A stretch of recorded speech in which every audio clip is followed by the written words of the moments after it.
Welcome to the front of me REALME C30, and I'll show you how to turn on and turn off silent mode on this device.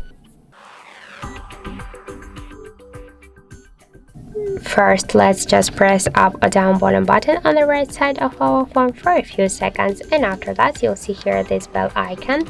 Just to activate the silent mode, click twice on this bell icon, and now our calls and notifications, they will be muted, and this means that our device we just successfully activated silent mode on our device. If you want to turn it off, you just should click once again on this bell icon, and now our calls and notifications, they will ring, so that we just successfully turn off the silent mode.